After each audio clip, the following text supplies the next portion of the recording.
कुमारों ने जाकर पितामह भीष्म को सारी बात सुनाई तो भीष्म ताड़ गए कि हो न हो वे सुप्रसिद्ध आचार्य द्रोणा ही होंगे। यह सुनकर उन्होंने निश्चय कर लिया कि अब से राजकुमारों की अस्त्र शिक्षा द्रोणाचार्य के हाथों पूरी कराई जाए। बड़े सम्मान से उन्होंने द्रोणा का स्वागत किया और राजकुमारों को आदेश दिया कि वे गुरु द्रोण से ही धनुर्विद्या सीखा करें। अब वो भीष्म पितामह थे, वे सारी बात जान गए कि वो आचार्य द्रोणा ही हैं जिन्होंने ऐसे कर्तव्य दिखाए हैं, और उन्होंने सोच लिया कि जो भी हमारे राजकुमार हैं उनको अस्त्र शिक्षा हम द्रोणाचार्य से ही दिलवाएंगे। उन्होंने द्रोणा का स्वागत किया और राजकुमारों को आदेश दे दिया कि तुम धनुर्विद्या गुरु द्रोणा से ही सीखोगे। कुछ दिन बाद जब राजकुमारों की शिक्षा पूरी हो गई तो द्रोणाचार्य ने उनसे गुरु दक्षिणा के रूप में पांचाल राजा द्रुपद को कैद कर लाने के लिए कहा। ये सब आप जानते हैं कि किस लिए कहा था, क्योंकि वो उसे सबक सिखाना चाहते थे, इसलिए उन्होंने गुरु दक्षिणा में पांचाल राज द्रुपद को कैद कर लाने के लिए कह दिया। उनकी आज्ञा अनुसार पहले दुर्योधन और कर्ण ने द्रुपद के राज्य पर धावा बोल दिया, पर पराक्रमी द्रुपद के आगे वे न ठहर सके, हार कर वापस आ गए।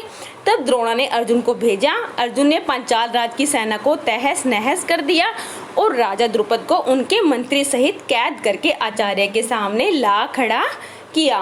अब दुर्योधन और कर्ण द्रुपद को नहीं ला सके, उनमें इतनी हिम्मत नहीं थी कि वो द्रुपद के आगे ठहर सके, लेकिन जब अर्जुन गए तो उन्होंने उसकी सेना को तहस नहस किया और उसको मंत्रियों सहित आचार्य के सामने लाकर खड़ा कर दिया। द्रोणाचार्य ने मुस्कुराते हुए द्रुपद से कहा, हे वीर, डरो नहीं, किसी प्रकार की विपत्ति की आशंका न करो। लड़कपन में तुम्हारी हमारी मित्रता थी, साथ साथ खेले कूदे उठे बैठे। बाद में जब तुम राजा बन गए तो ऐश्वर्य के मद में आकर तुम मुझे भूल गए और मेरा अपमान किया। तो यह सब आप जानते हैं कि वो उसे सबक सिखाना चाहते थे, इसलिए उन्होंने द्रुपद को यह सारा किया कि तुम मेरे मित्र थे, लेकिन जब तुम राजा बन गए तुम उसके नशे में चूर हो गए और तुम हमारी मित्रता को भूल गए और तुमने मेरा अपमान भी किया। राजा ही राजा के साथ मित्रता कर सकता है, तुमने कहा था। इसी कारण मुझे युद्ध करके तुम्हारा राज्य छीनना पड़ा, परंतु मैं तुम्हारे साथ अब भी मित्रता ही करना चाहता हूँ, इसलिए आधा राज्य तुम्हें वापस लौटा देता हूँ, क्योंकि मेरा मित्र बनने के लिए तुम्हें भी राज्य चाहिए ना। मित्रता तो बराबरी की हैसियत वालों में ही हो सकती है। तो उन्होंने क्या किया, पहले उनका राज्य अपने अधिकार में कर लिया अर्जुन के थ्रू, अर्जुन को कहकर अब उसे कह दिया कि मैं आधा राज्य तुम्हें दे दूंगा, आधा राज्य तो मैं अपने पास ही रखूंगा, तभी हम दोनों मित्र बन सकते हैं, क्योंकि हैसियत वालों में ही मित्रता होती है। ये बात तुमने ही कही थी।